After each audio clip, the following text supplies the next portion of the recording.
And sometimes I actually think it'd be live when the camera, when it's not moving, because matter of fact, I'm gonna do that next. And I want to see that. Okay, now we're actually YouTube live. Okay. Right now. Okay, so when I give you the cue, you can do whatever you want to do. Okay. So when I tell you we're live, you can hit your. Yeah, I just started with some.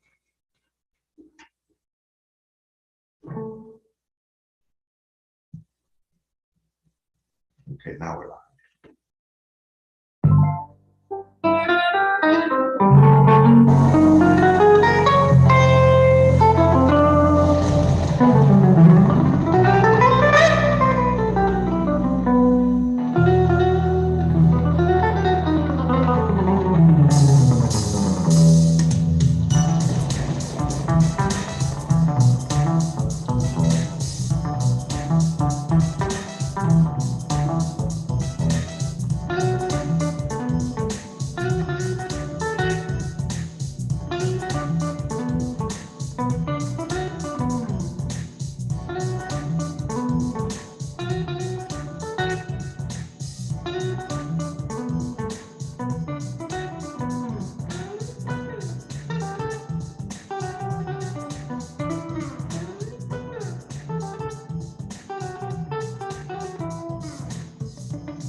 Good afternoon, everybody. Ear to the ground 197. We live in the studio. That was photo shoot.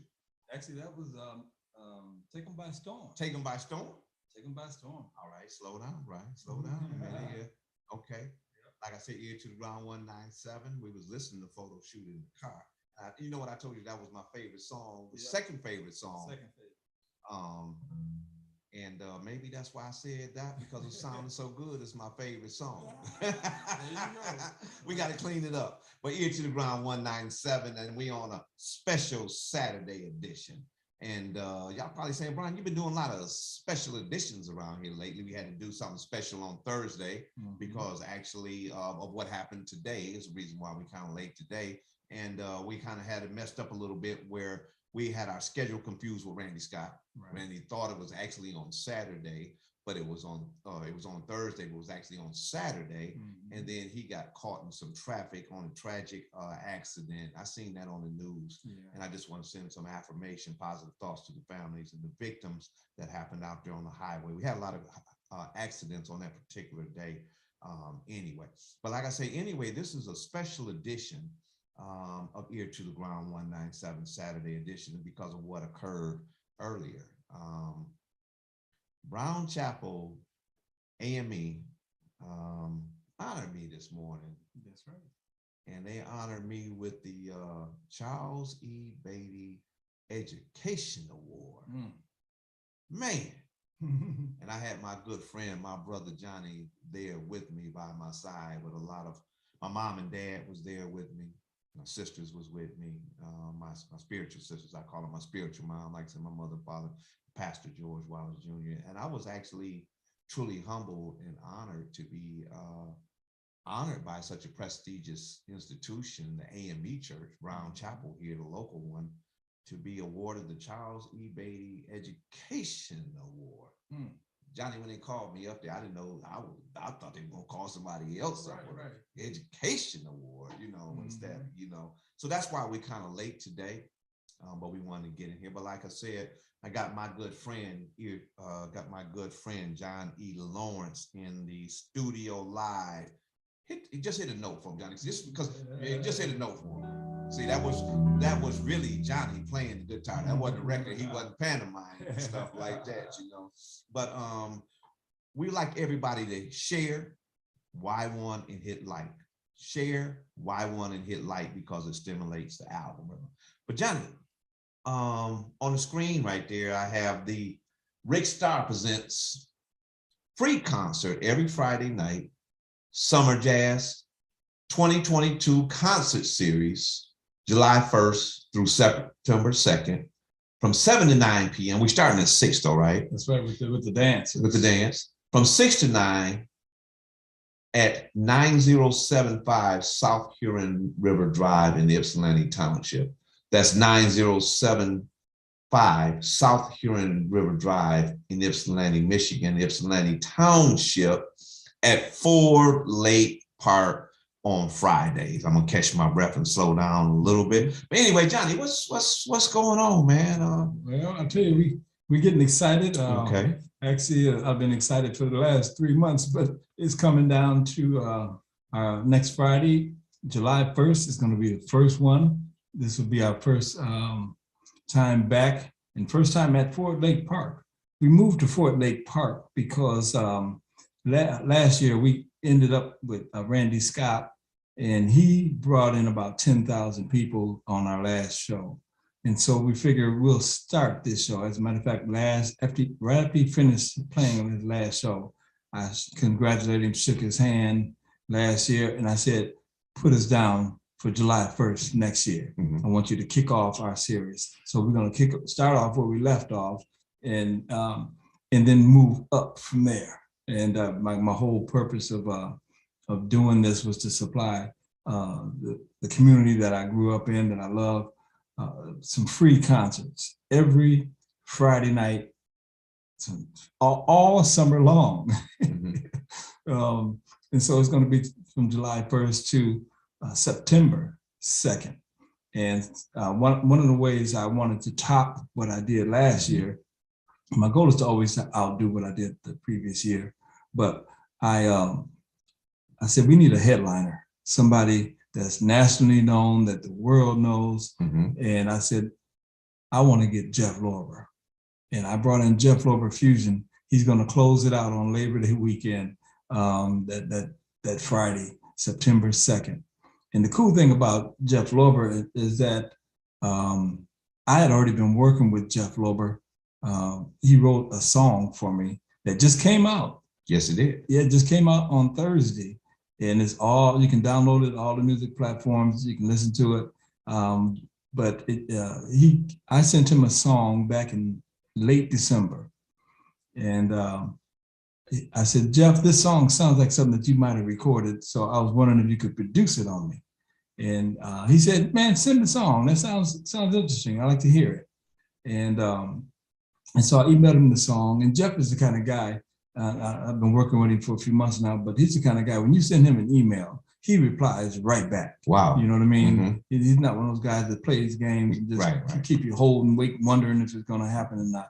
He replies right back. And so I sent him the song, and my song was about a 5-minute song. And after I sent it to him 5 minutes later, he calls me up. I mean, well, he emails me back and says, it's a nice song. I was thinking if I can get him to produce it on me, then it would be a feather in my cap and would open some doors for me to have Jeff Lorber's name on one of my songs as the producer. Because we all know Jeff Lorber, who was one of the people who started, I call him the architect of smooth jazz. You know, he started this stuff along with Joe Sample, Earl Clue, and a few others. They started this, they started the smooth jazz format. And so, you know what, Johnny, I hate to interrupt your train of thought, but you're talking about smooth jazz, right? What is smooth jazz, and what's the difference between other genres of jazz? I got you. Yeah, that's a good question. Okay. Smooth jazz. Well, let me start with straight ahead jazz. Straight ahead jazz or bebop swings. For example.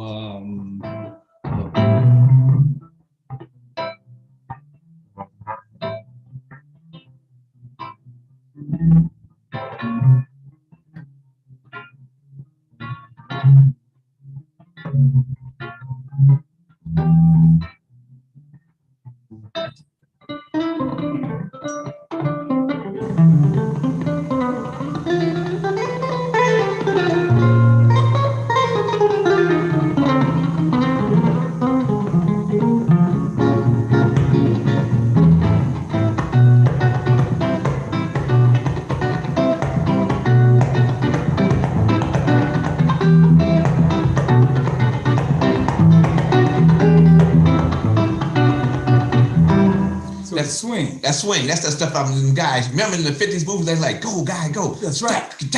Yeah, right. Okay. Yep. So the swing. That's swing jazz. And Duke Ellington had a song said, it don't mean a thing if it ain't got that swing. Doo-wop, doo-wop, doo-wop. That's right. Wow. Okay, all right. Back in the day, when bebop was popular, it was the style of music of the day, just like R&B is or pop is today. Back in the 30s, 40s, 50s, that was the style of music. Okay. That was the hit of the day. And that's why it was important to stress that it had to swing. If it didn't swing, people couldn't feel it. It didn't mean a thing. And so, but today's music, smooth jazz, is more groove oriented. And it has more of a dance beat to it. So it's not swinging. You'll never hear swing in smooth jazz music. Right. Always have something like a groove going on, like a good one would be like if I did that same song that I just did. Now with today's music, it'd be more like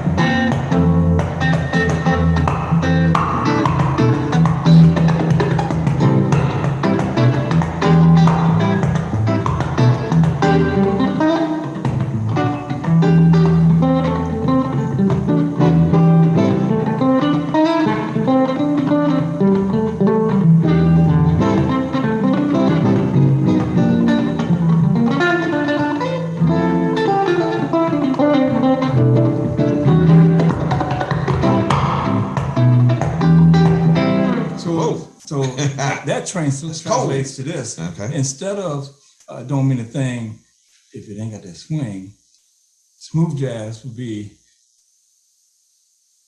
if it ain't got that groove, it ain't gonna make you move. Or if you want to move, you gotta have a groove to it. So that's the difference between swing, don't mean a thing if it ain't got that swing, and it ain't gonna make you move if it ain't got that groove. Okay. You know what, Johnny, you just explained, somebody was explaining that to me. I hope you're out there listening, because somebody asked me, what's the difference between that jazz and this jazz? And you just gave an excellent demonstration on it. Mm-hmm. So if it ain't got that groove, it don't make you move. That's right. Now, getting back to the Rick Starr Presents the John E. Lawrence Summer Jazz Concert Series, starting at 6 o'clock, right? That's right. That's when the dance. So that's why a lot of the ballroomers and steppers be dancing to jazz-oriented tunes. That's right. Exactly. And speaking of that, April Richardson says, "Well, all right, get down." That's right. Dougie Bayless's niece. Okay. That's Dougie's niece. Used to play bass with you back in the soul. Right. Back in the soulmate days. Yeah. So, but anyway, speaking of the concert Friday nights in Fort Lake Park at 6 o'clock, Sherry Hawkins is going to be having hosting the dance section from 6 to 7, and then you got a special DJ that's going to be handling that business. Who is these folks you hooked up with? Yeah, you know? I hooked up, and they're actually co-sponsors of the series. They're WJZD radio. Wait a minute, say that again. WJZD. How come that sound familiar to WJZZ? How come that sound familiar? Yeah, I'll tell you why it's so familiar. Okay, all right. It's the same DJs that used to work at WJZZ back in the day. Right. And see, WJZZ had a certain style of jazz that they played, and it was a wide variety. They would play anything from the straight ahead all the way to the smooth and the funk and so on. You hear more variety, but nowadays smooth jazz is kind of in one category. But these same guys put together their own radio station. And it's called WJZD, and it's an internet radio station.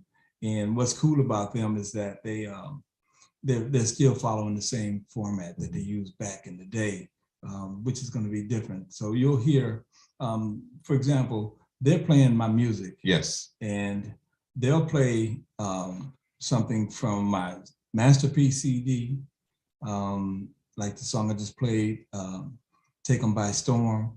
But they'll also play some, I got a song on my CD called Slow Jam, which is an R&B tune by Atlantic Starr. And I did a cover on that. And it got the, that Ernie Isley. That's right. I put that Ernie Isley summer groove in the end of it. That's right. Okay. That's right. And you never hear that, something like that on you know, straight ahead jazz. Or a station that just does straight smooth jazz. Okay, I got you. You know what I mean? They're not going to give you that. But so they play a little bit of R&B. They give me, and really, if you listen to my music, it's really R&B done instrumentally. You know, if you really listen to it. You know, when we was riding over, when we was riding over, or maybe we was setting up, and you was just playing the backtrack without the guitar. Right. I told you, I said, man, that's funky right by itself. All by itself. So you really you know what, you are an educator. You know, you were the what was your official title? Yeah, I was chair of the Performing Arts Department at Washington Community College in Ann Arbor, Michigan. Yeah, you know, because you teach by hands-on, by demonstration. Yeah, I believe you know what I mean. Yeah. And I'm getting all. I actually should be paying him, because I be getting some lessons, man. And now I can't play guitar or all that kind of stuff, but the lessons in music, musicology. Yeah, and I learned that. And I get that from you. And I learned those lessons from Dr. Morris J. Lawrence, who was the chair. He's the guy that founded the whole music program at Washington Community College, and he took me under his wing. I went up there. I met him. I was in my early 20s. Actually, Dawn Roberson and Pam Brown, the late great Pam Brown. Right. We were in the Soulmates together. And anyway, they said, Johnny, you got to go up to Washington Community College and meet Dr. Lawrence, Morris Lawrence. He said, this guy is really cool and you can learn a lot from him. So they took me up there one day and I had my guitar and I had a drawing. I'm also an artist. So I had a drawing of Bruce Lee and I wanted to show him that I can draw too. And they introduced me to Morris and Morris asked me to play something for him. And I played something for him and he listened to me. And I thought I was cool. I thought I was really good when I really had a lot more to learn, but didn't know that. But anyway, I played for him and he said, Johnny, you're pretty good. He said, I like your phrasing. And I said, thank you. I had no idea what he was talking about, but I figured it must be good, you know. Phrase. Yeah, whatever it was. Yeah, real deep phrase. Yeah, I like your phrase. Yeah, I like your phrase. Yeah, right. But I like your seasoning on your sauce. Right. Now that I'm older, I know what he meant by phrasing. For example, I could play a line like this, or I could play like this.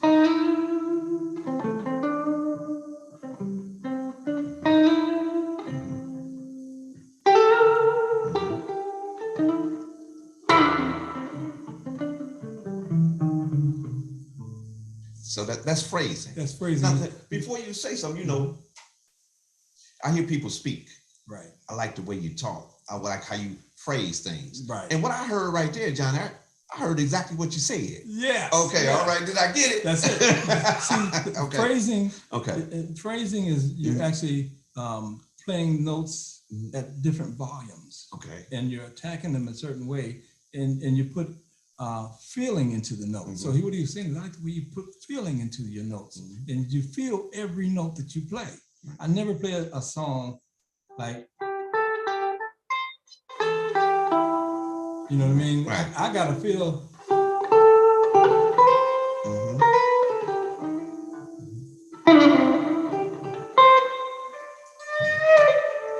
And that's why people say, Johnny, it sounds like you're talking to me when you play your guitar. Yeah, yeah.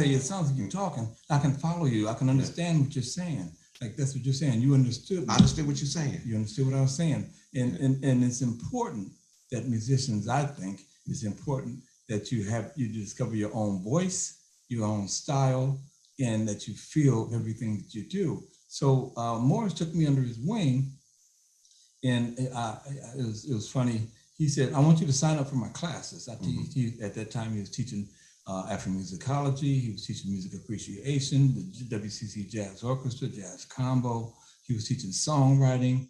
And I said, Morris, I don't have enough money to sign up for any classes. At the time, I really didn't have anything going on. You know, I remember I was walking around Ypsilanti with a dime in my pocket, and I refused to spend that dime because I didn't want to say I was totally broke. Totally. And I held that dime in my pocket.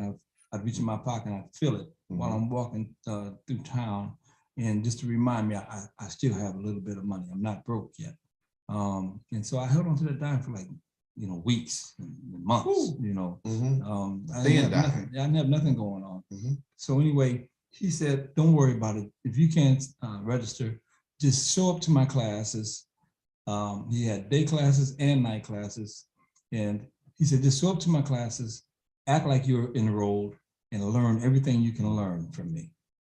And I took that to heart. I said, if he believes in me enough to let me do that, then I'm going to be there. And I was at every class early, and I was at his day classes and his night classes. And I was a professional student at Washington Community College. It's a 2-year institution, but I was there for 10 years. And after a while, Morris said, Johnny, I think you should look at teaching up here. And I said, Morris, I can't teach, man. I don't know enough about this. I'm still learning. And Morris said, well, I've been watching you with the students, and you're a natural teacher. You help people and you explain things clearly. He said, you should consider it. And so I said, well, I'll give it a try. Mm-hmm. And I remember the first semester I taught at WCC, I didn't know much about music theory. And so I told Morris, I was good at improvisation. I can teach the improvisational part, but I don't know much theory. He said, okay, this is what you do. You team teach it with Jesse McGuire. Jesse knows the theory. Okay. He does the theory, and then you come in the second hour of the class and you teach them improvisation. And then you sit back and you pay attention to what Jesse's teaching and learn it.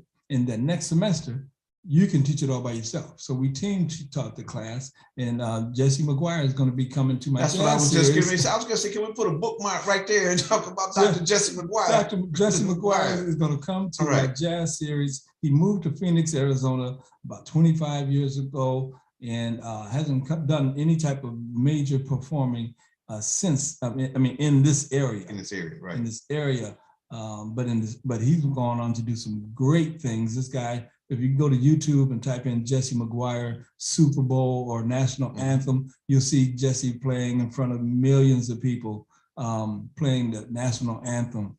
And they would call him in to do that. As a matter of fact, he's got 3 Super Bowl rings because he's played at 3 Super Bowls, and they gave him a ring for each one. But this guy is amazing. And Morris Lawrence, he was also a student at WCC when I was a student. And Morris Lawrence said, he used to say, nobody plays trumpet like Jesse. You know, Jesse has more power, more feeling. Jesse was brought up in the church, so he understands, you know, about playing with feeling. And Jesse, I was so impressed with Jesse. Jesse could get up in front of a church without an organist or a piano player, without no tracks, no soundtracks or nothing, and just play a gospel song and tear the church up with just a trumpet. You know, Johnny, I'm learning so much. You know, you think you know a person, and you begin to see more and more pages unfold and puzzles put together. Like I said, the reason why we're late today is because we both were at Brown, and thank you, brother, for saying, you know, I told you what I was going to do, and you said, man, I got to be there. Yeah. And you was there to see Brown Chapel not just honor me, but honor Sheriff Jerry Clayton and my cousin, Coach Charles Ramsey at Brown Chapel. But you were saying some stuff when you was talking about phraseology, and then you was talking about Dr. Jesse McGuire, the way he played, and then we're talking about church and feeling, and then you're also talking about walking around with the one thin dime in your pocket. Right. So sometimes Keith and I, your assistant, you know, I shouldn't call him your assistant. He got your back. That's your man, your right hand man, right? Keith Jackson. And we talk sometime. Hey, Gail, what's going on? We talk sometime, and we got to get Johnny to quit playing all the time. Everybody asks him to play. Now I understand why you give back to the community so free-heartedly. You know, playing at funerals, weddings, engagements. Yes. And I'm gonna say something that y'all may not know, because you said sometimes he don't even ask to be paid. I'm just gonna leave that right there. Y'all think that they paying this man a lot of money. He ain't never said nothing. I'm just talking about personal conversation about having friends. Now he ain't complaining. That ain't saying. These are just me and him just talking. Right. He don't be saying they didn't pay me. No, that ain't what he said. He just does it. But without being inconsiderate to the family and friends. You played at a funeral recently, and I'm going to try to be as general as I can. You get what I mean? And you played a funeral recently, and I asked everybody, how was the funeral? And somebody said it was all right. It was all right. And each one of them told me, they said, until Johnny got up and played. They said when Johnny got up and played, you turned the church out at the funeral. I'm just gonna tell you what you know what I'm saying? And they told me this. I'm talking about trusted folks said Johnny turned it out, and they said they could hear your guitar talking. And you just up there playing the guitar. Right. You ain't talking about the person, you're not talking about God, Jesus, whatever. You let the guitar do the talking. Phraseology. That's right. I got my lesson today and stuff like that. So you're able to communicate, to touch people's heart. And I'm listening to you putting it together because you went all the way back to when you didn't have. Right. And then when Dr. Morris did, I got a little bit more of the picture. See, there's some people that have come into my life that have changed my whole direction. And one of those people is Dr. Morris Lawrence, because if you told me when I was in high school that one day I'd be teaching at Washtenaw Community College, I would have said, you're out of your mind. I didn't even like school. As a matter of fact, I'm not proud of this, but I feel like they just pushed me through school just to get me to the next grade so they can get to the next group of students in just to keep it going. And I didn't really learn much in high school. And I never took a book home. Actually, I took a book home one time because my parents said, Johnny, you never bring a book home. Do you ever have homework? And I said, yeah, they give me homework every day. They said, well, you better start bringing the book home. So I brought a book home, but I forgot to open it up. So I brought it home once. And I'm not saying it's the teacher's fault that I didn't learn nothing. I really wasn't interested in learning nothing that they was teaching. They didn't have anything for guitar. You know, they had the orchestra, they had the marching band, no room for a guitar. So I didn't learn any music at high school or junior high. But I would come home and I'd practice, and I learned from this listening to the radio. And then I was with this group called the Soulful Soulmates, and we practiced 5 days or 4 days a week from 6 to 9 for like 10 years straight. You know, but that's where I learned how to play. But there was a guy back when I was at elementary school, and the principal was Mr. Charles Beatty. Mr. Beatty. And you just got his award. I just got it there. See, and that's something that's funny, man, because you telling my story, and you know, and you heard me say this. You know, you heard me say this. When they was talking about the Charles Beatty Award, I was sitting there on my phone, trying to prepare a speech, looking for something to happen. And they're talking about Charles Beatty. You heard him. You was there, Johnny, and Mr. Beatty. And they're talking about all the things he's done. And then they said, our awardee for the Charles Beatty Education Award, Mr. Bryan Foley. I about what? I about fell out because I was the same way too. And I told you about it on the way over here, right? I didn't study in school. You know what I mean? I hung out in the woods with the fellas. And you know, I ain't got no secrets like you heard me tell me. I hung out in the woods with the fellas, smoking weed and drinking Mad Dog, Thunderbird, and Richard's Wild Hours Rose. And so to be awarded that prestigious award, the Charles Beatty, like I said, you heard me when I got up and said, what, me? Y'all surprised? Shit, excuse my language, I'm surprised. But I get it. Yeah, it doesn't matter. I get it. It doesn't matter where you start in life. It matters where you finish.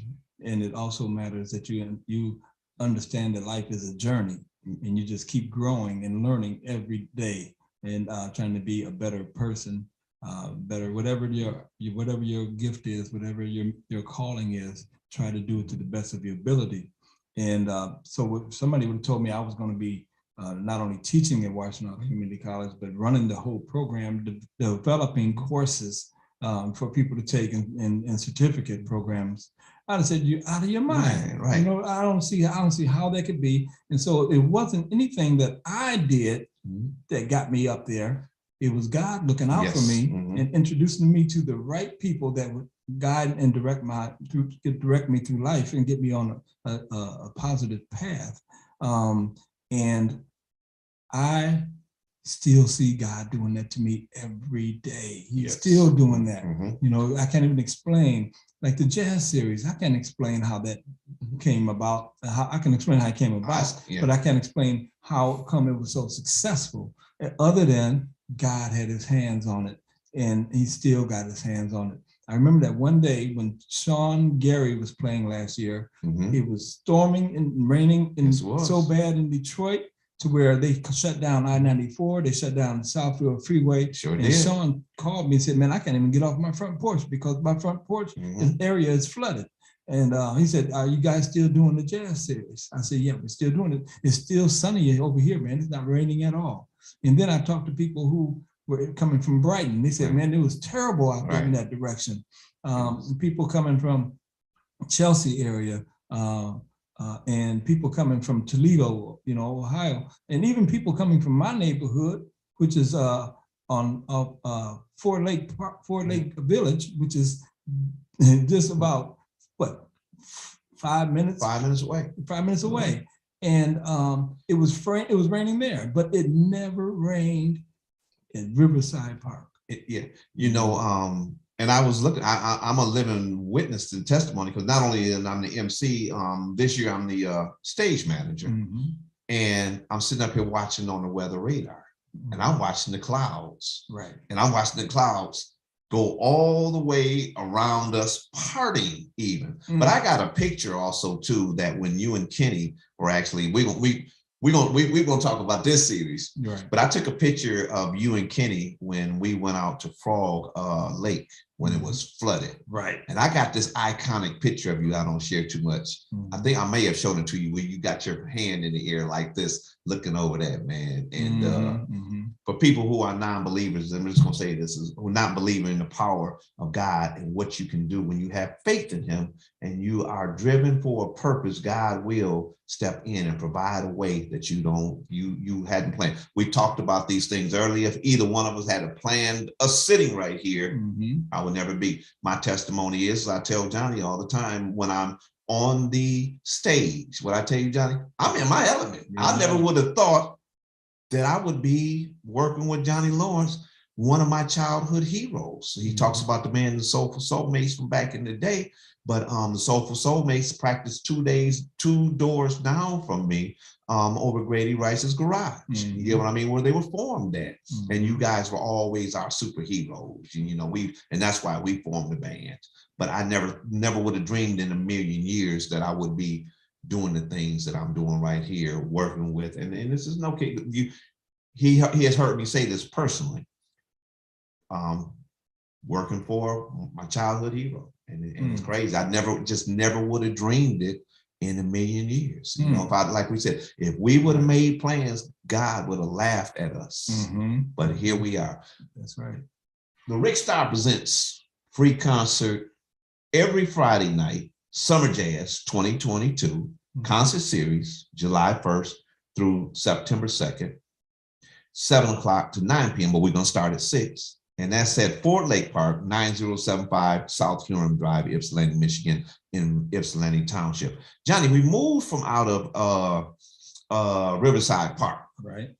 But we didn't leave it empty. We didn't leave it empty. So we're gonna fill that void. Tell them how we're gonna fill that void. Yeah, people who have restaurants in Ypsilanti downtown area in Depot Town were a little disappointed, because they were not going to get that foot traffic that we brought in there every Friday to help their business out.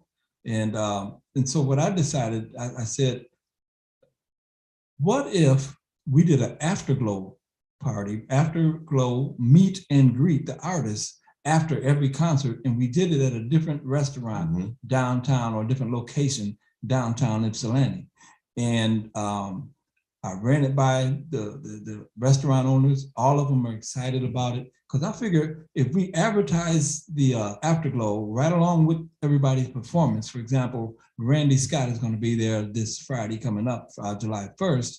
And right after he finishes his concert, around 9:30, 9:45, Randy's going to be downtown Ypsilanti at the Ale House, Ypsi Ale House, which is on the corner of Pearl and Washington.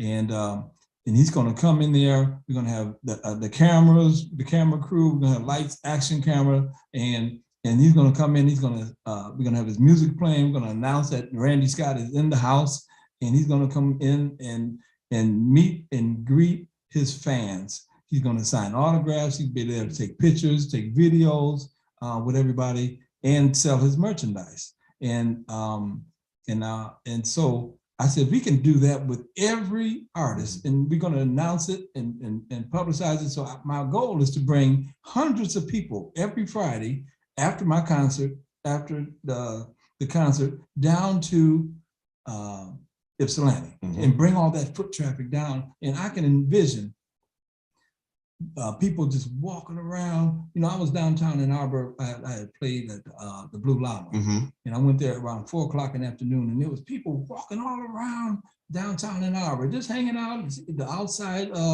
restaurants and you know, places to eat.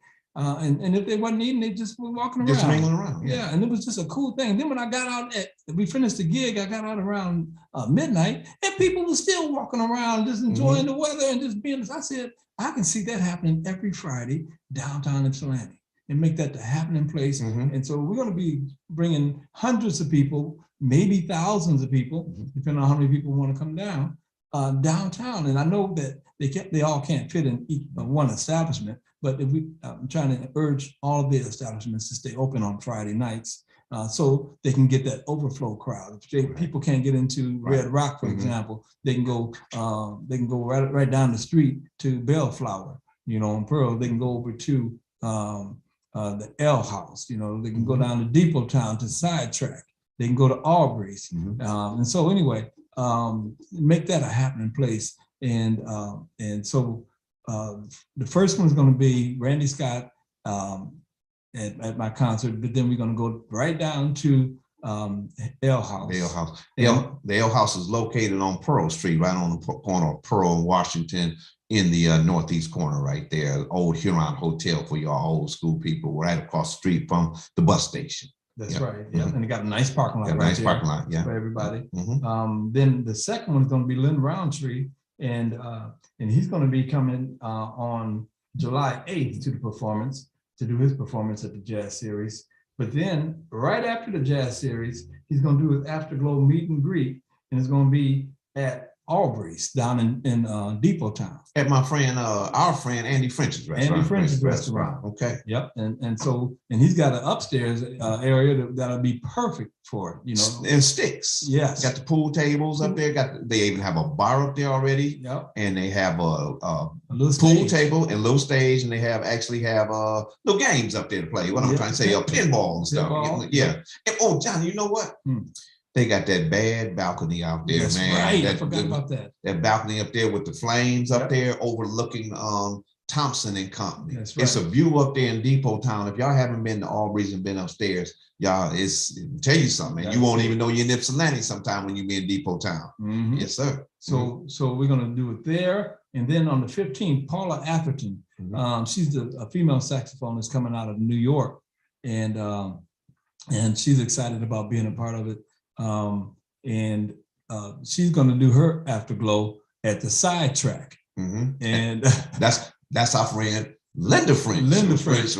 Andy's aunt. That's okay. Right. Okay. Yep. And so you know, all these restaurants are on board with this, and they're excited, and artists are on board. So you guys can get a chance to meet, greet, hang out with them, and we're trying to encourage all of the restaurants to stay open, serve food. If some of them can't serve food at a certain hour, but they'll at least be able to serve drinks and house the Afterglow. You know, so that's a good thing. And then on July 22nd is my concert at the concert series. And so since I'm used to playing at Boneheads Barbecue, I wanted to move mine out to Boneheads that night. So, and I've spoken with the owners and the managers, and they're excited about doing it. They're going to stay open.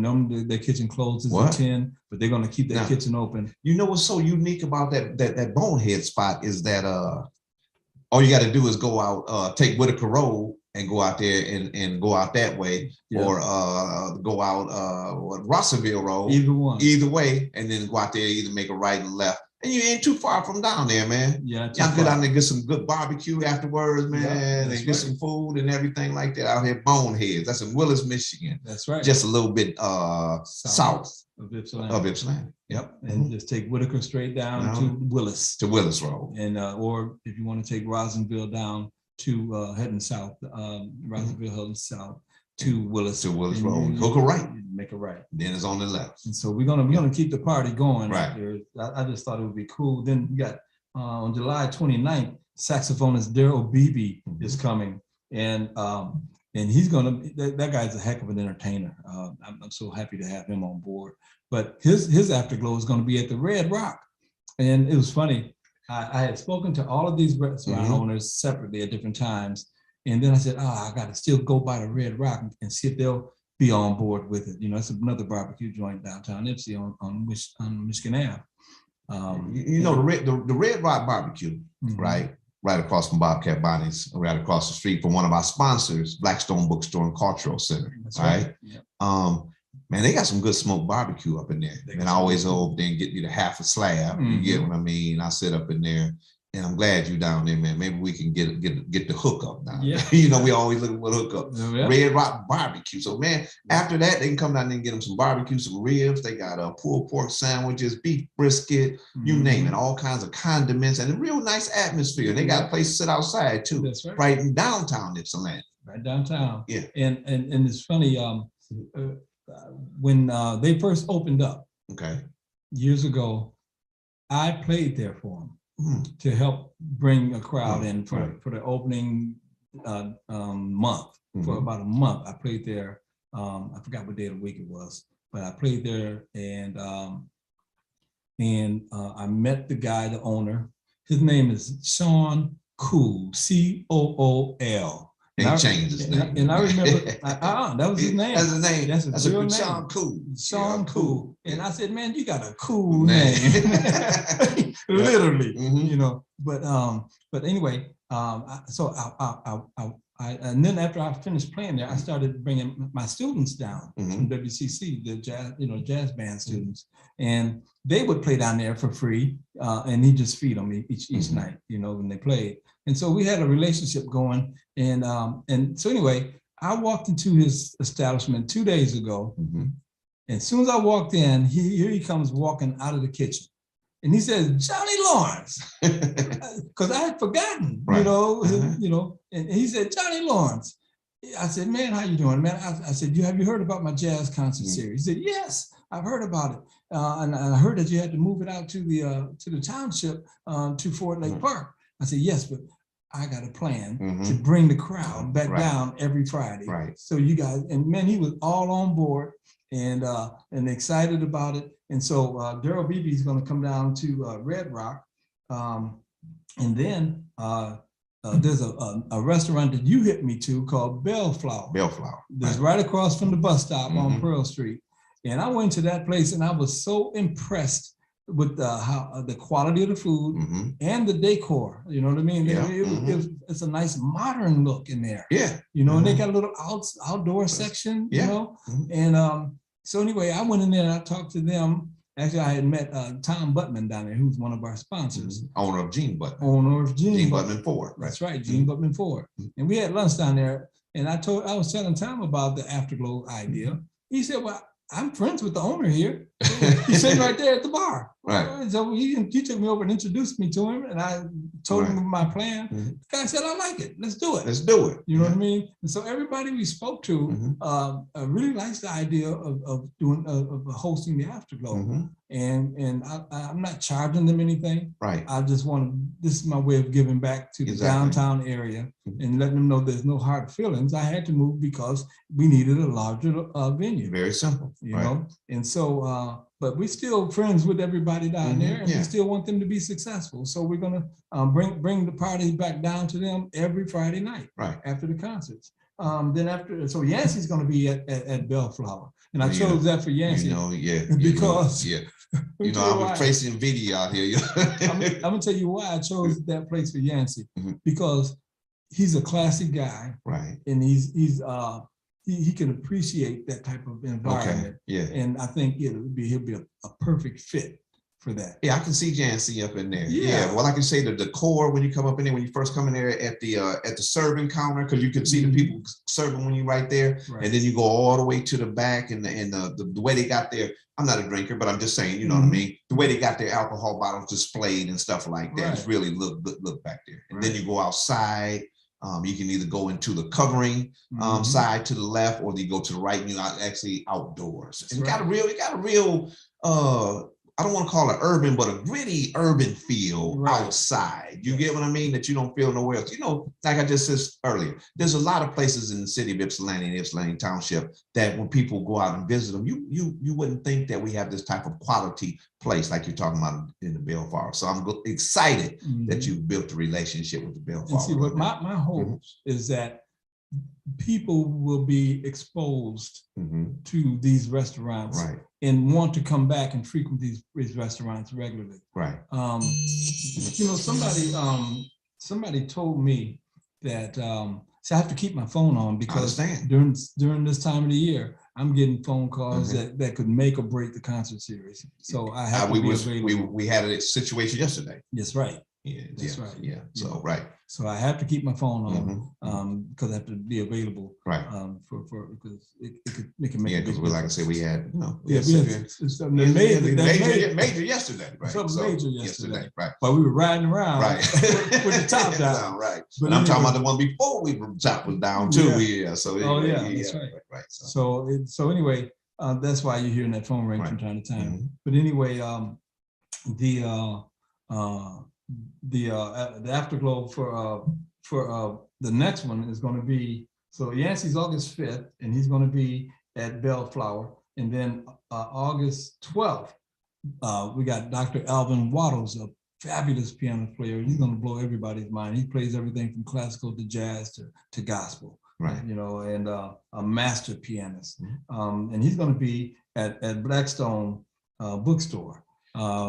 Yeah, that's my main man, Carlos Franklin. That's right. Andrea Franklin. Yep.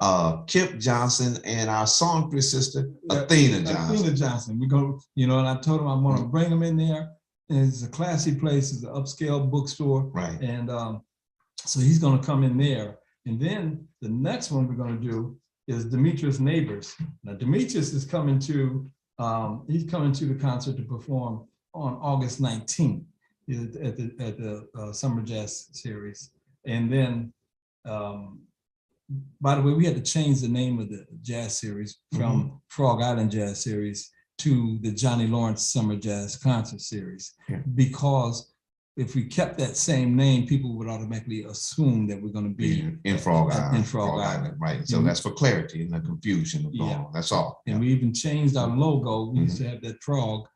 For the Frog Island. But you see now our logo is me. Right. You know what I mean? And so people, what's the E in a lot of John E. Lewis. Yeah, people want to know what does the E stand for. You know, we're gonna give away some prizes. Okay, I got you. And we're gonna give away some prizes, some nice prizes. We got like overnight stay at the Ypsilanti area Marriott. Oh, I forgot all about that. We got giveaways. We're gonna give away even the Hampton Inn right across the street behind that McDonald's. Yeah, they got a big suite with living room, you know, dining room, and you know, and bedroom. Yep. And it's amazing. And they're offering that. We're gonna be auctioning those off, not auctioning, but raffling off. And we might just do a trivia thing. And I'm thinking about making that E. Finding out what that E stand for, right? And so you can win a room or win one of the gifts. Another gift that we're going to be giving away is 2 free golf. I think it's 2. It was 2. Yeah, free golf rounds. I mean golf games. At Eagle Crest. And it's golf games for 4 people, and so you can bring your teams out and just have a ball on Eagle Crest and the Johnny Lawrence Summer Jazz Series. You know, you may not be a golfer, but that's another place what I'm talking about in Ypsilanti Township. Right. That's a beautiful upscale golf course right here in the city of Ypsilanti. You know, not the city of Ypsilanti, make that real play.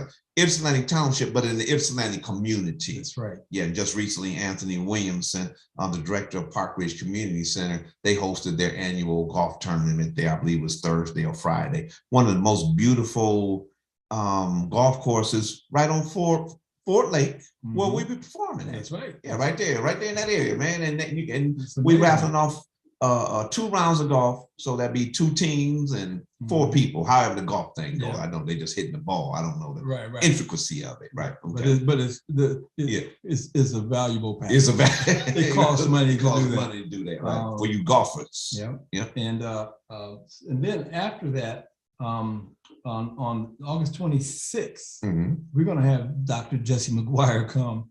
Home team. And he's doing a command performance. This is his first time back in 25 years doing a major concert. And since he used to play with the WCC Jazz Orchestra, I was trying to call for as many of the WCC Jazz Orchestras that members that played with him to come and play. And we even had Morris Lawrence's son, Jason, that was going to play bass, that played with the Jazz Orchestra. But Jason called me back and said, man, Johnny, I can't do it. My son is getting married that day. I gotta go to my son's wedding. So that didn't work out. But we still got the drummer Julian Van Slyke that used to play with Dr. Morris Lawrence and myself. You talking about Van Slyke, Julie from here? Yep. From what's that street over there? I just remember he's had a sister named Julie. Chapel School was on that same street. On Chapel, you talking about on Wallace? Yeah, yep. Right, on Wallace. That's what I couldn't remember. Yep, on Wallace Boulevard. That's right. Okay. So anyway, Julian is coming back just for this to play with me. I'm going to be playing with Dr. Jesse. So it's got 3 of the members playing with me, and I'm going to see if I can get a couple more horn players that's still around to come. And Jesse, just to show you how successful Jesse has been. Not only has he been flying around the world doing the national anthem at major sporting events, Jesse used to be the lead trumpet player for Tower of Power. What? Now that's the hottest horn section band in my opinion ever, right? Ever. Tower of Power. And the lead trumpet job in that band is the hardest job. Now you listen to the intro to Still a Young Man. When they go, that high note, that's what Jesse hit that. His job was to do that, and Jesse took it even higher than the record did it. You know, I'm gonna have to get on YouTube and find that. I didn't know Johnny. I didn't even know that. You can actually watch Jesse playing with Tower of Power. I seen you some links. Okay, you can see him playing. I didn't know that until I'm sitting right here. Man, Jesse did some amazing things, and there's actually another sax player that played from WCC Jazz Orchestra that plays sax with Tower of Power. And he was the lead sax player. His name is David Mann. And when David Mann was playing with the WCC Jazz Orchestra, we used to do the Montrose Detroit Jazz Festival. We were the only college band to play on the main stage at that time, and in Hart Plaza. Anyway, David Mann was only about 15. And this guy was playing some John Coltrane stuff on the saxophone, just blowing everybody out of the box. Matter of fact, Morris would stop the whole band and let this guy go by himself. It's hard to play by yourself without any chords, any drum beat or anything happening. This guy would go by himself and just turn it out, you know. And then he ended up being the lead sax player for Tower of Power. I had not a clue these things. Yep. And so I'm going to try to reach out to him and see where he's at, and maybe we can get him to come to my jazz series. That'd be cool because I haven't seen him since he was 15. You know, now he's got to be in his 40s, maybe 50s. But anyway, so Jesse's coming, and he's going to be at Aubrey's. His afterglow is going to be at Aubrey's in the township, in the Kroger Shopping Center. Right up there on Whitaker Road, just before you get to the turnaround, we split off and go into Stony Creek. That's right. And Huron River Drive, up in that area. Like you say, at the Kroger's up in there. All you got to do is come out of the park and turn right after the concert and go all the way to the light and make a left, and then make an immediate, the first driveway that you come to, or the second driveway, but the one with the sign on it says Kroger Shopping Center. Turn in there, and then you can go, it'll take you right to Aubrey's. And that's easy to get to. Always got some good pizza up in there, man. They got, the pizza's off the chain. They got a whole bunch of good stuff. I like their salads up. They got the salad bar and stuff like that, which I particularly like up there. And then they got a real comfortable, it's real cool up in there, you know, real same way down in Depot Town. Andy's done a real good job. Andy French and the French family has a real good job of branding that Aubrey's Pizzeria. All from right here in Ypsilanti, man. Right here in Ypsilanti. Yeah. You know, Johnny,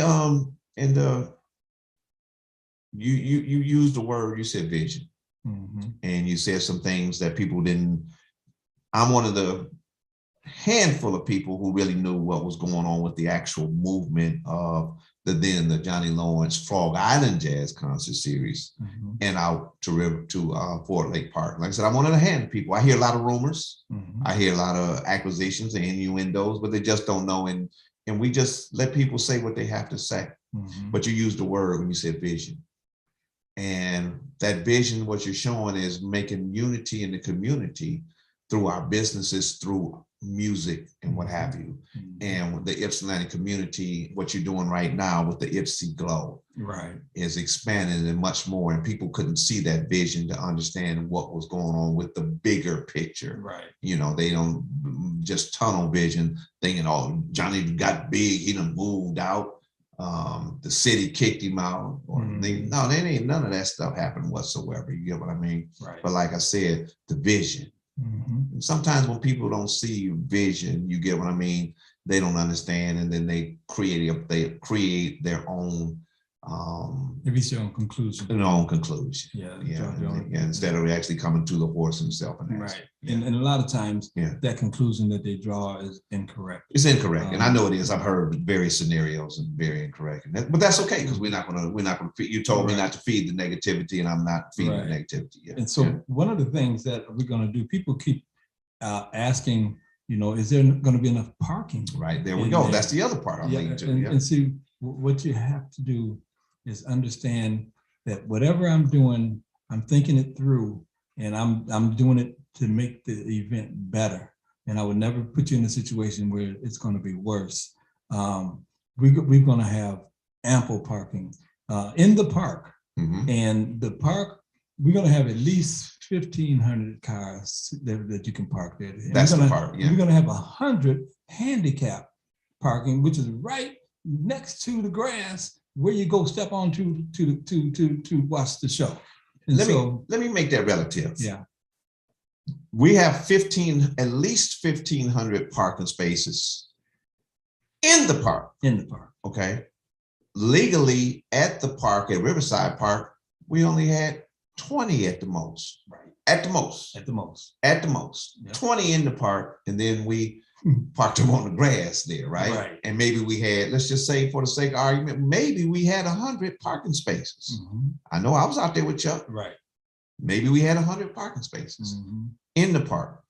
And if you look at the parking lot down in Depot Town, it's not space 1,500 cars down there. We have at Fort Lake Park a minimum of 1,500 parking spaces for those who you said use that word, ample parking. That's taken care of. And it's going to be handled by a professional people who do that, who not the first time doing it, but have done it. And that's the Ypsilanti Township Parks and Recreation community, along with Washington County Sheriff's Department and their park rangers. I had to throw that in there. You get what I'm saying? In there? They're partners with us. You know, the township has really done a great job of manicuring this park. It's going to be, you're going to see trees manicured. You're going to see all the shrubs, the bushes, everything. Weeds pulled up. You're going to find that this place is going to be shining. They even painted the basketball court. Remember when I just mentioned that to him? Remember when I just said something, man, they went painted the whole court. They painted the whole basketball, the rim, the backboard, the rim, the posts that hold the backboard up and holds the rim up. They painted the whole thing. All I did was ask for the paint. I remember saying, but I think when we asked that, Johnny, the township said, I forget what's his name, Mike? Mike. Mike said, what else y'all want? What else you want? What they did is they said, Johnny, put together a list of items that you need from us. And I gave them a list of about 23 items. And they said, we'll see what we can do to remove the cost of that for you. See if we can cover that. And like, for example, last year, we only had 3 porta-johns. And then that ended up costing me about a little over $3,500, close to $4,000 for the whole course of the summer. And they said, well, that's one cost you don't have to worry about, Johnny. We're going to supply those for you. And they're giving us 8. 8 of them, and 3 of them will be handicapped, you know. And so you won't have to have those long lines that we had last year going to the restroom. I think it's 8, maybe 9, maybe 9. Plus they already have some already out in the park. Right. So we're going to have plenty of we're looking out for you. And I'll admit the park is about 6 times larger than Riverside Park. So the parking lots are going to be kind of far away from the stage. Some of the parking lots will be far away. So we got a golden limousine is going to give us the golden trolley. It's like a trolley car on a bus chassis, and it holds 40 people at a time. And their whole purpose is going to be going back and forth from those parking lots that's far away in the park for people who can't walk the different distance, and give them a ride to the thing for free. You know? Now let me hit on with this, Johnny. Try not to address the negativity. People say, well, you got to pay $5 to park, so it really ain't free. It costs $5 on any given day to go to the park without a jazz concert series. That's right. So $5 is the $5, and that's not on you. And that's per car. That's per car. And you can have many people in the car you want. So, and then I'm just saying, we have, I'm just saying that. But then you got the off-sites. That's right. We got off-site parking. So when we fill up with parking and then we will fill up at the park, we've got some off-site parking. There's a park on Textile Road called Ford Heritage Park, and it has 2 parking lots in there. And we've got a shuttle service called There and Back. I think you know this young man. That's Mr. Harry Hampton of There and Back Transportation, my home team. And they're gonna go to the off-site parking lots and pick people up. And they're gonna have like 10 different vehicles, so you don't have to wait any long time to be picked up. And they'll take you there. And there's a fee of $3, but it's round trip. $1.50 there. Yep. $1.50 back. And you park for free at those offsite parks. So check this out, Johnny. So you park for free at the offsite. It's $1.50 back. That's $3. That's cheaper than driving in and paying the $5. That's right. So for y'all who want to pinch pennies and count money, I'm just putting it out there, right? Yeah. And you actually getting a limo service, because that's I mean, don't get me wrong, it's not no stretch limousine, but you get limo service. You get like the same service you get to Metropolitan Airport and back. Same type of quality service Harry Hampton provides and everything to the school systems, and he does the transportation, and he does a lot of things dealing with major stars and stuff like that, so and so we got you covered. And and check this out, we have the 2 parking lots in the Civic Center right down the street from the park. And what I wanted to do is show our sponsors that we appreciate you, appreciate them. And so we named all these different parking lots after our key sponsors. The largest sponsor is Rick Starr. Rick Starr presents. And so he's going to get the largest parking lot. That big lot between Schooner Cove Apartments and the park is going to be the Rick Starr parking lot. And we'll have signage up there so you'll know which one. And then next to that is the Ceci Lincoln parking lot. And then you move closer to the stage area, and we have a grassy area from the tennis courts almost to the stage, where it's going to be the Gene Buttman parking lot. And then the handicap parking lot is going to be the Puffer Red parking lot. And that one is going right next to the grass. That's Eric and Tondra Williams. That's right. Strong supporters of me for ever since they've been in Ypsilanti. And then next to that one, still adjacent to that one, is going to be the Hinton Real Estate Group. They're going to have their parking lot, and that's Candy Hinton. And I'm just so happy that, and they're going to have signage up so you'll know. But I wanted to name the parking lots, and then after our key sponsors, and then also we have the offsite parking lot. The one in Heritage Park is going to be the DDA parking lot. They stepped up to the plate and helped us out. That's the Downtown Development Authority, which I'm a commissioner on that board. That's right. So we got the DDA parking lot. And then there's two parking lots in that one. And I keep forgetting what the DDA, and Ipsy Real parking lot. They stepped up to the plate. Destination and our Ipsy Real stepped up to the plate in a big way. And they've been really great with helping us market this thing. And matter of fact, if you go down I-94 headed toward Ypsilanti, from Rosenville Road or heading from Detroit area, you'll see the billboard sign up there. I seen it last night coming from the airport. Yeah, and so you'll see the Johnny Lawrence Summer Jazz Series billboard sign. Rick Starr presents the Johnny Lawrence Summer Jazz Concert Series. It's cool. We got a title sponsor this year. We've never had one before, but this is only our second year. You think that we've been doing it for a long time, right? But, the way so we got us a title sponsor, and he's going to do it again next year. And so we're going to just grow and grow. And then we got the sidetrack. It's going to be the Civic Center parking lot. Is a sidetrack, and then there's another parking lot in the Civic Center that's back where the employees park, and that's going to be the I think we're going to call that one the DTE parking lot. See, that one, when we roll around there, I mean, we got the gas company on, we got the electric company on as a sponsor.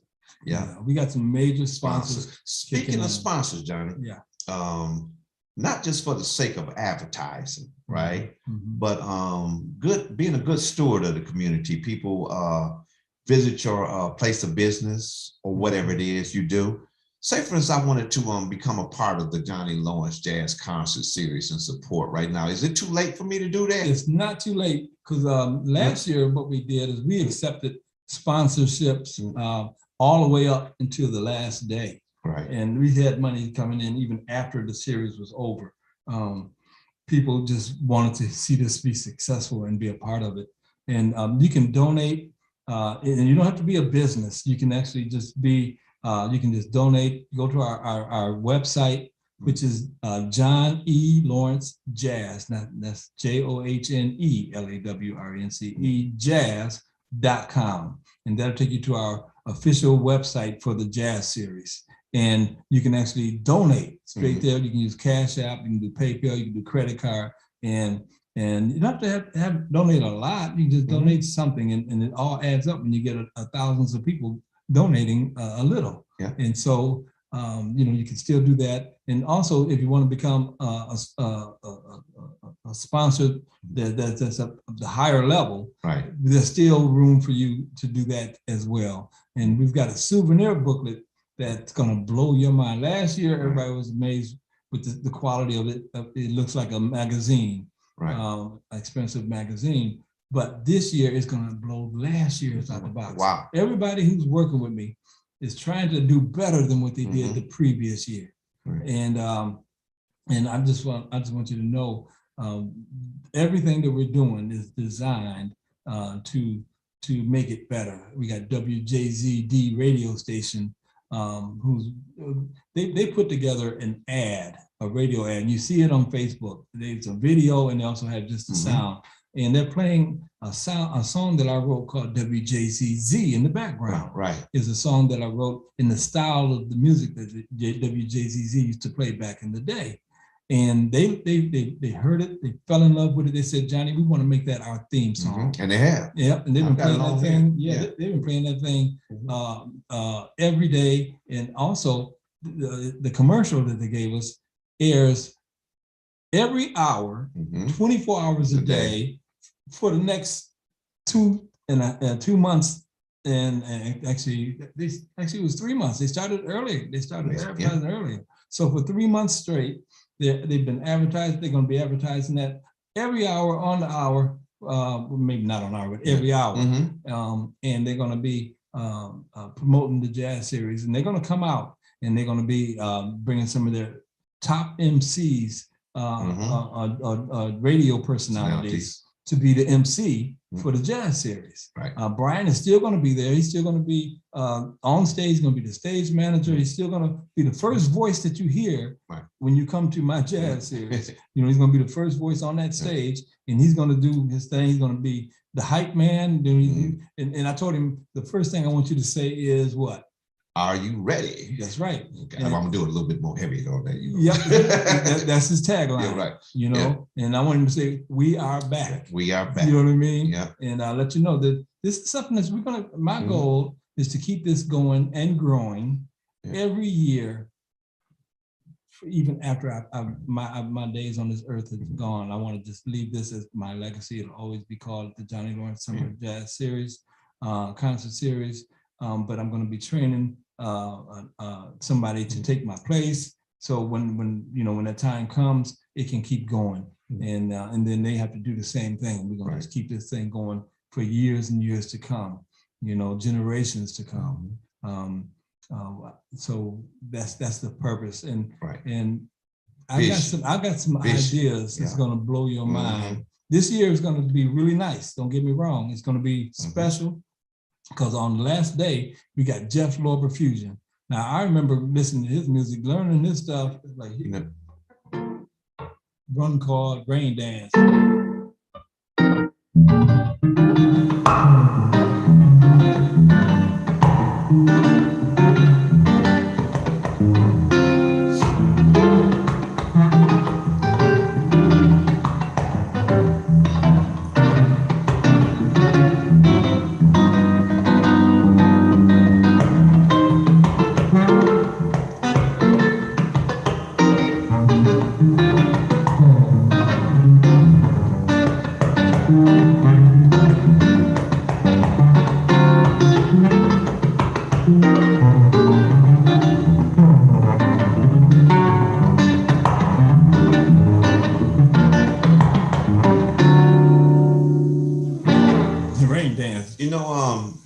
That's my friend Johnny Lawrence. One time in the let me just say, I'm not going to even say in the near future, but in the future, when you I'm trying to find the proper phraseology, right, to do that. I'm gonna have you come on, or with your willingness, and share that story you shared with me about Jeff Lorber. Yeah, it's really because I've been asked that. I asked the question off the camera, and it's a personal story, and I'm not going to reveal it here. You get what I'm saying? Because it's Johnny's story to tell. It's not mine to tell. But people have asked me this question, and Johnny had shared it with me before. How did I get Jeff Lorber to write a song? Yeah, and how did that, and even before that, about the record label that John. And one day when we shared that with your memoirs, I had the pleasure of being the first one to air Leather Jacket. Right here, y'all heard that. Like, go back and check the memoirs. When people get to asking where was the first time that Leather Jacket was played, they're gonna say, oh, it was on WDGZ. No, I said, no. Y'all go back and check Ear to the Ground. You might win the trivia question, but one day we won't get on that. Johnny, I really want to thank you for taking the time to come out here. Let me finish saying about go ahead, bro. Jeff Lorber is going to be doing September 2nd, but he's coming with his whole band, Jeff Lorber Fusion. And then his Afterglow is going to be at the Ypsilanti Marriott. Oh, we forgot about that. Yeah, his Afterglow is going to be right there. You walk in past the check-in counter, and slightly to the left is a restaurant bar area, and that's where he's going to be doing his Afterglow meet and greet. And Jeff is so gracious. The guy has really been helpful. When I say we wrote, I sent him a song to see if I can get him to produce it on me. And he said, well, it's cool. It's a nice song, but I don't think it'll do well in today's market. So why don't we write a song together from scratch? Right. And man, that blew my mind, man. I couldn't believe it. I said, I'm writing with Jeff Lorber, one of my idols. Yeah. And so anyway, he said, Johnny, send me some samples of music that you like, artists that you like, that you can hear yourself playing their music. And I will write 3 songs based on what I think you like. And I sent him the songs. It took him a month or 2, and then he sent me Leather Jacket. Yeah. What are we gonna do when he comes? What we asking? What are you asking everybody to do? This is what we're doing. Now, check this out. So make a long story short, that song came out today, Me and Jeff is performing on it and multiple instruments on it. And he's soloing on it, near the end. But he produced it, and then he also let his engineer mix it. The guy that's been engineering and mixing his last 5 albums. And this guy, I checked him out. His name is Peter Mokran or Macran, and he has mixed for Quincy Jones, Michael Jackson, Janet Jackson, Whitney Houston, and a host of more. He's got actually 17 #1 songs pop songs that he's mixed that have been out there. So the Leather Jacket song is super top quality. Doesn't get any better than that. Getting back to your question, the first time that song is going to be played ever live. That's why I didn't play it here on your show. I'm saving it. My band is not even going to perform it on the 22nd when we perform. I'm saving it for when Jeff Lorber comes, because that's going to be the world premiere of that song. The first time that song is going to ever be played live on any stage in the world will be at the Johnny Lawrence Summer Jazz Concert Series. And Jeff is going to call me up on the stage. And we're going to do Leather Jacket with the Jeff Lorber Fusion. And we're asking everybody in attendance in honor of the world premiere performance of Leather Jacket, to wear a leather jacket that day. That's going to be September 2nd. The weather should be a little cooler, and we'll probably put it later in the show, in the second half of the show, where it's not as warm. Right, It's moving into the night area, and we're going to do Leather Jacket, but we're going to have a drone that's going to be videotaping and taking still photographs of the whole audience. And my goal is to have a picture of everybody there that we can publicize worldwide for the world premiere of Leather Jacket. So wear your best leather jacket, ladies. If you don't have a leather jacket, you got a leather outfit, hey, wear that. Yeah, they got that weather look stuff too. That's some bad stuff. I be seeing them girls with them bad, but they be looking good. And so I'm gonna have my leather. Matter of fact, I'm gonna wear this exact same outfit, playing that exact same guitar, which is on the cover of the Leather Jacket single. And I'm gonna have some singles we're gonna be giving away and selling some. We're gonna have like a giveaway and trivia questions and things like that. And but we're gonna have a lot of fun this year. But Jeff Lorber is I'm so thankful, and I want to publicly say this to the world, that when he wrote a song for me, he did more for me than just write a song for me and produce it. Jeff Lorber is the same person that gave Kenny G his start, and look how far Kenny G is. He produced Kenny G's Kenny G used to be his horn player, his sax player, and then Kenny G went out on his own, but Jeff Lorber wrote and produced songs on his first 2 albums and put him out there. And so Jeff is offering to do that for me. And I'm just so thankful. People ask me, why is it that I never really hit the big time? And I tell you the truth, I think it's 2 reasons. One is, I think it was destined for me to be an instructor at Washington Community College. I can argue with that. So anytime something like that happens, where somebody who didn't even like school end up being teaching at a college and running the program and developing courses, that's nothing but God, And so then, I think it was meant for me to touch lives in a different way. And now that I've retired from that, I decided I was going to devote my time to moving up to that next level. And Jeff Lorber is helping make that possible for me to move to that next level, to where I can travel around the world, and I have hit songs all over the world, and people coming to see my concerts. And so, and I've been on a journey for the last 3 years. I locked myself into my recording studio, and every minute I was awake, I was recording and writing songs, and I was in the studio anywhere from 15 to 20 hours a day for over 2 years straight. and I was writing 2 and 3 songs a day and producing them. When I say writing them, I'm not just writing them on paper and leaving them, I mean recording all of the instruments and putting the songs together. So I got enough songs to be released for to last me the rest of my life and beyond, you know. And so, so anyway, I'm so thankful that that God has opened up this door for me to be able to record with Jeff Lorber and to write with him. And Jeff said this. I said this all to Jeff in a letter, thanking him, letting him know that I understand what he's doing for my career. Right. And I want to thank him and let him know I'm not taking it lightly. And he wrote me back and said, Johnny, you did a great job on the song.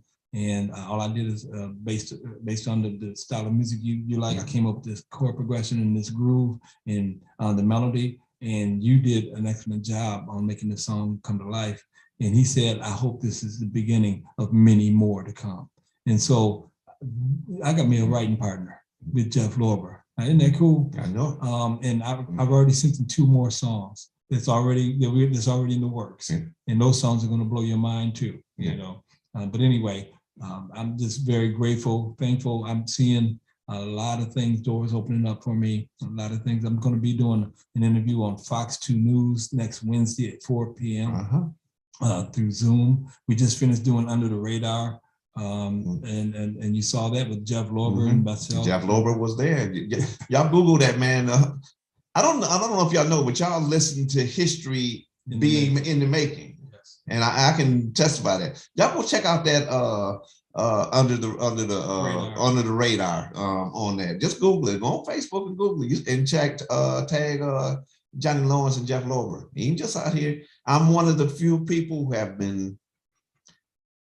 You talk about God, because we, you know, sometimes people have asked us to do, sometimes we've asked to do things and people had told us that we couldn't use God's name in the things that we're doing, and we walked away from that. That's right. So if y'all don't understand the power of God, I've learned to have more respect and understanding that for these last, like I said, I've been knowing Johnny all my life, but the last 3-4 years, he's allowed me into his personal space and shares with me things, and he teaches me things hands-on, teaching me on responsibility, timing, and your word.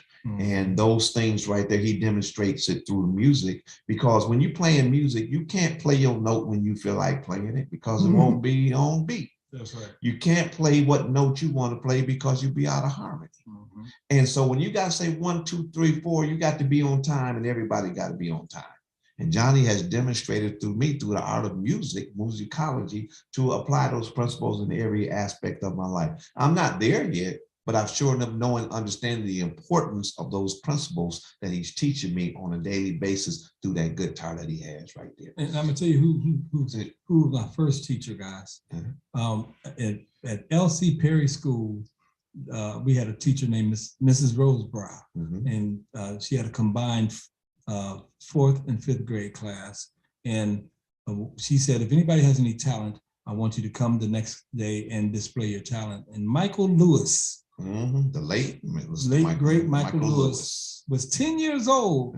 I was 9, he was 10.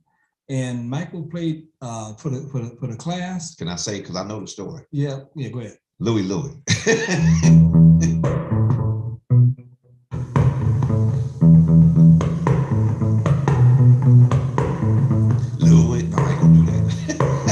Right. Yeah, right. Anyway, Michael played Louie for the class, and he also played Twine Time.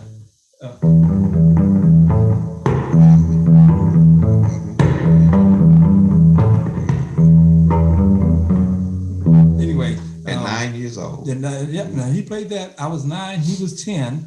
And check this out. After he finished, I walked over to him. I said, Michael, can you teach me how to play like that? Can you teach me how to play the guitar? Michael said, yeah, I can teach you. Just follow me home. And after school. And we went to the projects. He lived with the row of apartments behind the ones on Armstrong. First court. Whatever the first one is. Court. Okay. And he took me into his living room, sat me down, let me hold his guitar, and he taught me how to play my first two songs. And from that point on, I never stopped.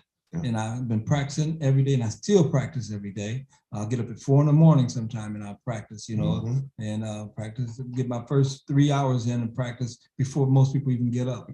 True story. And then sometimes I still stay up till daylight, I just work around the clock. I just like working. I'm on a mission to put out the best music that I can do and to be the best musician I can be. Give God a good return on his investment. He believed in me, and I believe that I need to give him. And that's, remember I said there's 2 reasons why I never made it to the big time. One is, I think my purpose was to teach, and I did that, and now I retired from that.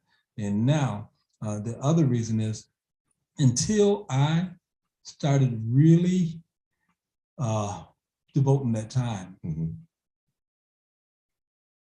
I don't really think I was giving it my all, because I was good and I was okay, but I didn't even think about putting 15, 20 hours in every day for 2 years straight. And in the winter months, I didn't care if it snowed outside because I didn't go out.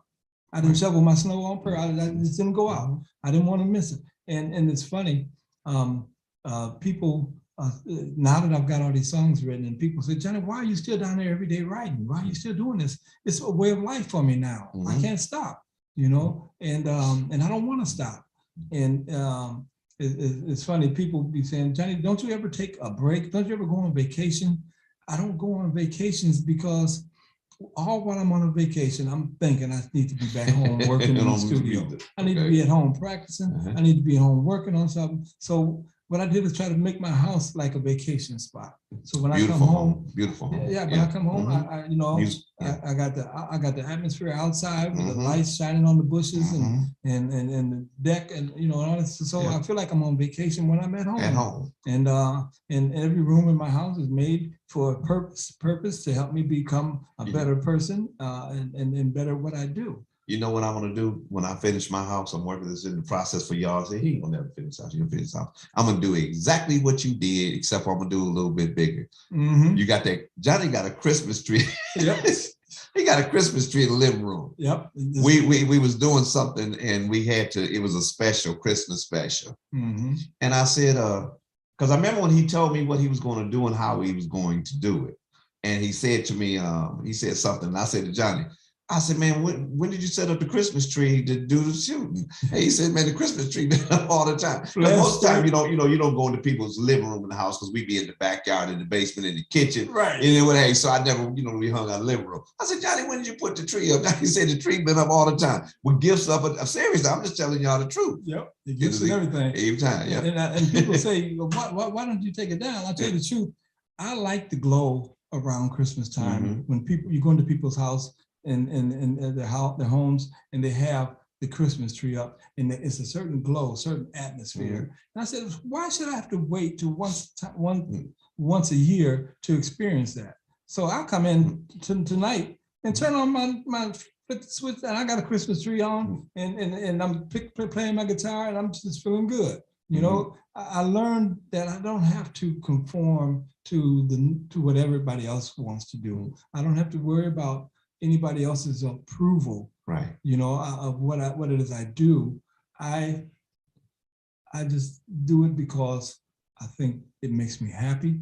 I think it's enough stuff in this world, enough killing going on, enough things that's going on in this world to take your joy away. So if I can have some extra joy that I personally planted there, you know what I mean?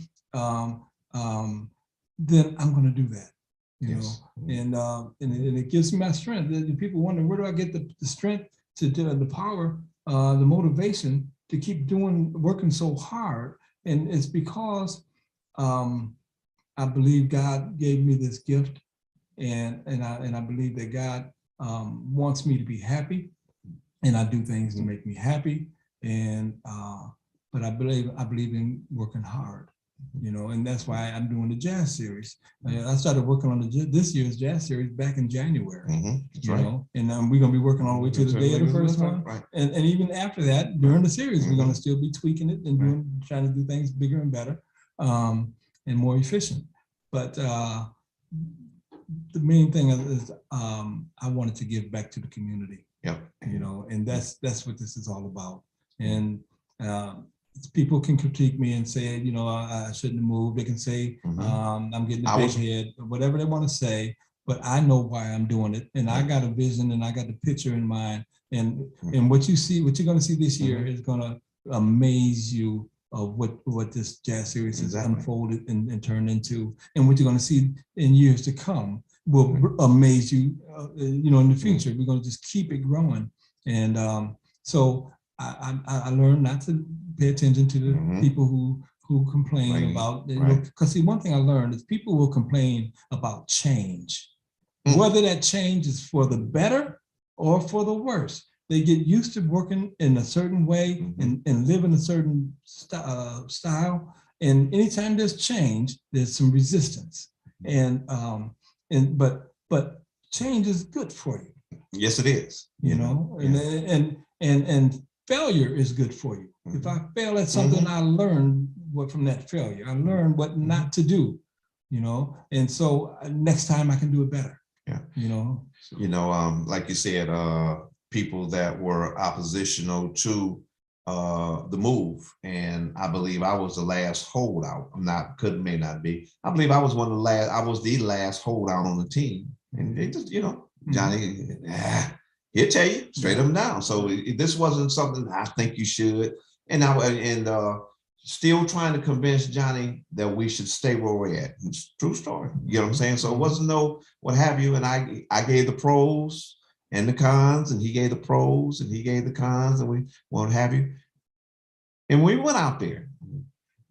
I'm going to say that one. Yeah. We went out there in the middle of the winter, or at least there was still snow on the ground, and everything was dead.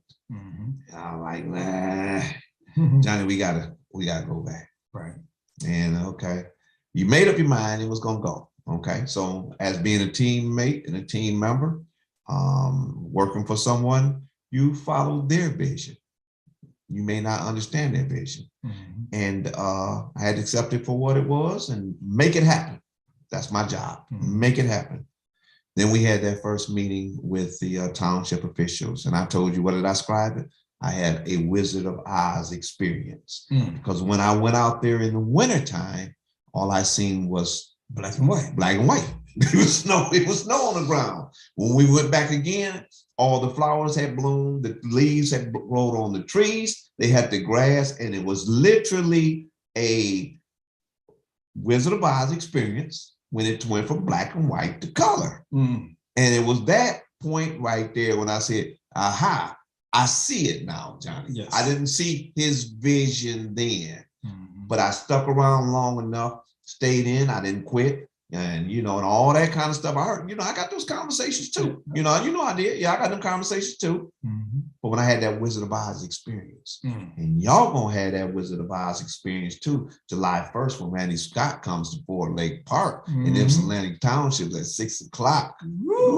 I'm trying to tell y'all, Johnny, cue something up if you don't mind. Yeah, cue it up, and then I'm gonna get you. Yeah, I'm gonna cue something up, and then I'm gonna let you have some words while I do this. You got something queued up. But anyway, we want to welcome you again to Ear to the Ground 197. This is an exclusive, more than what some of y'all. Thankfully, you know that the viewership went down, but those of you stayed in here, right? You were to a treat that you will remember later on in life when y'all say, I was watching Ear to the Ground 197 when that guy was on there. And there's going to come a time when I'm going to sit up and tell you where you're going to see him on the late night shows. We talked about these things, the late night shows. And I'm going to go back and just say it because I don't remember, you know, Johnny Carson, all those shows and stuff like that. Johnny Carson Soul Train shows, the dance scene and stuff like that. There's going to come a time when this man's going to be performing here, but you were right here to hear an exclusive, candid, open-hearted interview for the first time. And you're going to go back and say, I remember that, man. I was there. The same way when you performed Leather Jacket with Jeff Lober, you're going to say, I was there. I was there. So you're listening to history in the making. You listen to a testimony, you listen to a man of faith, you listen to my friend who's transforming my life on a daily basis through our conversations, through his interaction of demonstration, through the teaching of his guitar. Johnny, I'm gonna give you the final word, and then when you ever ready to hit it, you hit it. Ear to the ground 197. My name is Bryan Foley. I'm with my friend, Mr. Johnny Lawrence. I just want to say I want to see everybody come out in full force on July 1st. Let's show the world, because the world is watching. And see, a lot of times people think in small terms. I'm thinking about making a jazz series that'll be putting Michigan on the map. Because you already put Ypsilanti on the map. Yeah, yep. We already done that. Yeah, now we got to go put Michigan on the map. And I envision people coming in, flying in from overseas, not just coming in from out of state, but flying in from overseas just to participate, just to see and witness what we're doing. And so that's my vision, you know. Some of the things that I do, people might have a problem with, but it's okay. I am working through God. He's sending me this vision, and I believe it all my heart. When God gives you a vision, he gives you a provision. He gives you a way to make it happen. And I bear witness to that last year, and I'm seeing it happening this year, left and right.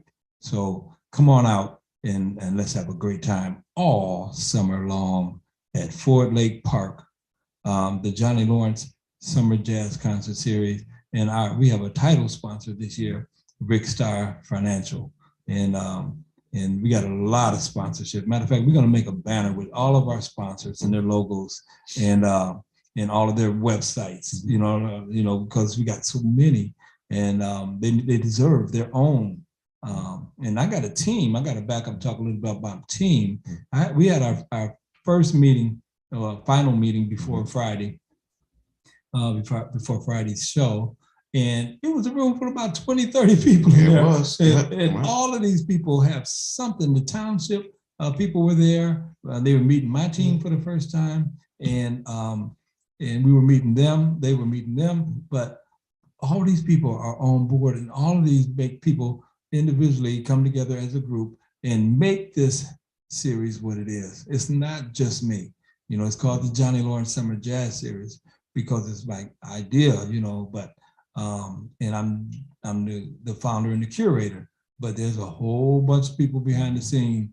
Matter of fact, Jerry Clayton, who got this award today with you, is going to be supplying security with the Washington County Sheriff's Department every Friday, and they're going to help with getting people out of the park in a smooth manner. You know, so because it's going to be thousands of people every Friday. But they're partnering with me. You know, the township is partnering with me. I'm meeting people. I'm working with people that if you'd have told me I'd be partners with them, I wouldn't have believed it. You know. So anyway, it's great. And we just got Washington County just gave us a donation that just blew my mind yesterday when we were riding around. Right. You know, that's going to help make this thing so much easier, relieve all that stress.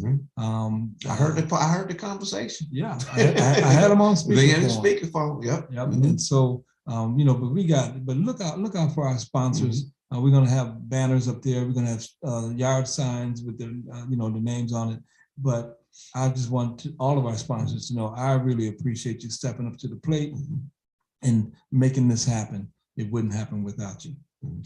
What you got for us, Johnny? I got photo shoot. I'm gonna take us out on photo shoot. This is one of my favorite songs from my masterpiece CD. All right, Mr. Johnny Lawrence, photo shoot. Here to the ground 197.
Mr. Johnny Lawrence photo shoot. And as always, all power to the people. Johnny, we want to thank you for coming out, man. I'm experiencing magic as it's going on. Thank you for having me. I really appreciate it. All right. And as I say all the time, all power to the people. Got to give the people the power. You got to give the people the power. All power to the people. You got to give the people the power. 197.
$197, ear to the ground. See y'all next week.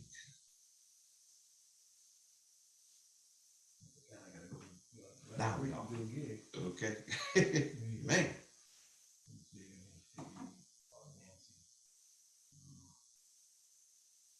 I think that was okay, man. It did. I'm gonna tell you what I got from most important thing for me. I got a historical recording right here. That's right here.